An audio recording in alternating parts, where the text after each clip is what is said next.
What's up YouTube, PJ back with another video for y'all, and as you can see, I have the car in the garage. I don't have it jacked up or anything because I don't plan on going under it, but I do have quite a few things I need to get done before I go to Scrapin the Coast. I was letting the car cool off for a bit because I'm going to be taking the intake off because I need to change the spark plugs on it. Well, I don't need to, but I think I'm going to go ahead and do that. And by the way, I did get my resonators replaced with some new ones, and now my car sounds quite a bit like a Subaru, but I'm going to let y'all hear that in just a bit.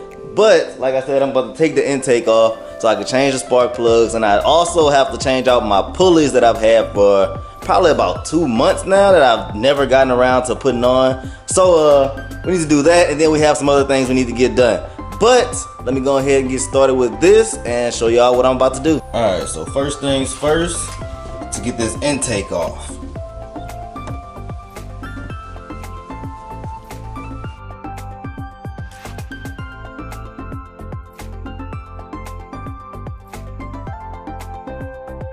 Alright, so now that I have the intake off, I need to work on getting the intake manifold off. And that's just gonna be a couple bolts here and there holding it on, and then like loosening up stuff like this little clamp on this hose, and just loosening that up and getting it all off. Remove the intake manifold, just set that to the side because it is still connected by the throttle body down here, but that's not too much. It's not hanging by the throttle body, it's just sitting over a little bit. But now I can see all 6 spark plugs, and I only took it off because of these spark plugs over here, which you can't see all of them right now because this is in the way. But I'm about to change those out, get those changed in with some fresh new ones, and then probably in February when I get tuned, I'm gonna change them out again, which is probably about what, $70 something in the hole. But I don't really care about that because I need this car to be running good and scraping the coast, in case some of y'all, you know, try me or something like that. You know what I'm saying? Alright, so I just changed the first plug, and this is the new plug and the old one. And if all the plugs look like this, then I pretty much changed them out for nothing, because this looks pretty good.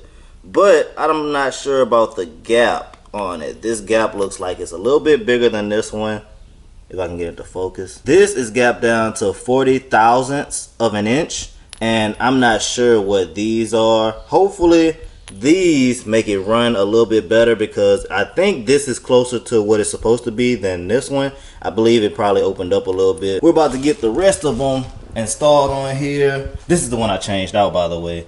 But we're about to get the rest installed on here so I can go and close this up so nothing gets in there.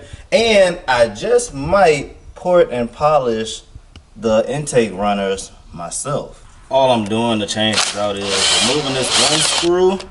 Take that out of there, and then you should be able to just pull the coil pack straight up and take the spark plug out.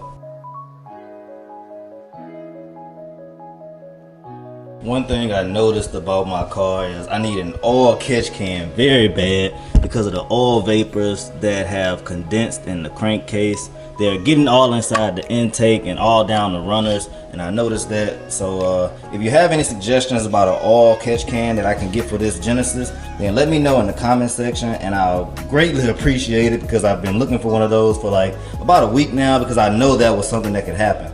But now it's time for me to go ahead and install these lightweight pulleys of mine. This one should be easy to get off. The alternator pulley I should be able to get off with an impact or either an air drill or something like that. And this one down here may need a little bit more effort. One thing I noticed that I don't have is a short 22mm socket, and so I'm gonna have to try to get something to get this thing off. But first things first, I have to loosen up the tensioner, which is a little nut underneath the tensioner pulley. And I can't actually show y'all, but just know that there is a way to get this tensioner pulley off and get the belt off of all of these pulleys.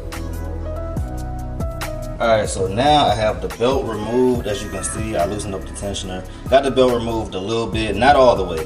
But now it's time to remove the crank pulley bolt. And as you can see, I have well, this bolt is actually a 22mm, and I don't have that. So I have another socket that fits on here along with my breaker bar, and I'm just gonna use this breaker bar to try to break it. And before you do any of this, make sure your car is in 6th gear if it's a manual, and the e-brake is pulled all the way up. But now I'm just gonna remove this thing by spinning it counterclockwise, and hopefully the bolt will break.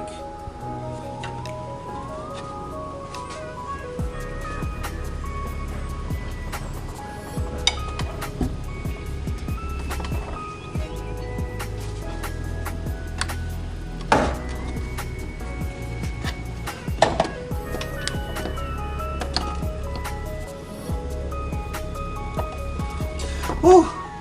I broke it. Woo! Got this thing off. And it's actually in pretty decent shape still. Probably because I changed to another motor, a newer motor, but it's still in good shape. If anybody wants this, let me know. But here's the new stuff from Ooh, sticker. You know I like my stickers. Torque Solution. Got the lightweight pulley kit. Go ahead and open this up. And I know some of y'all are gonna be triggered because I have this lightweight pulley kit, but I really don't care because I had this on my previous Genesis, the whole kit, and nothing went wrong with it. And like I said, I had that on there for, well, I had this on there for probably about a year. But let me go ahead and throw this on there and then show y'all the end result.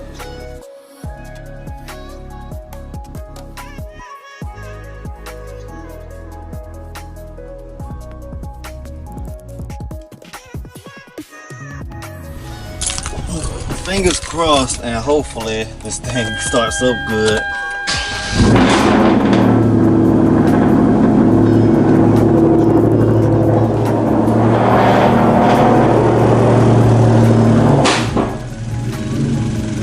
Oh, wow. That pop scared me, but belt seems to be running fine. Sounds fine. No misfires or anything. Plus in my book. And now there's one last final thing I want to get done in this video, and that is to install this lip that I just bought. And that should be fairly easy. There's just some self-tapping screws that go along here, and they just screw right into the bumper. So let me go ahead and get that done and show y'all the outcome of that.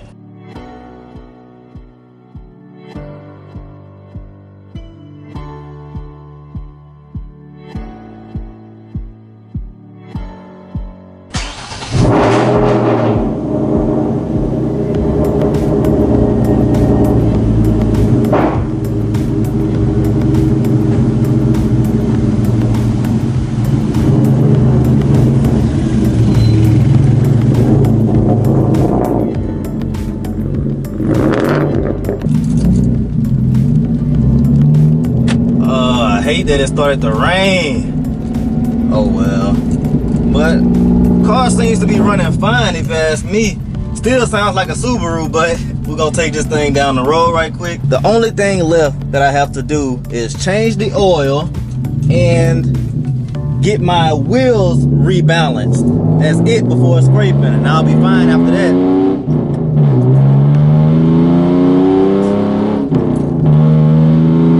Listen at this Subaru. It's funny though. It's real funny.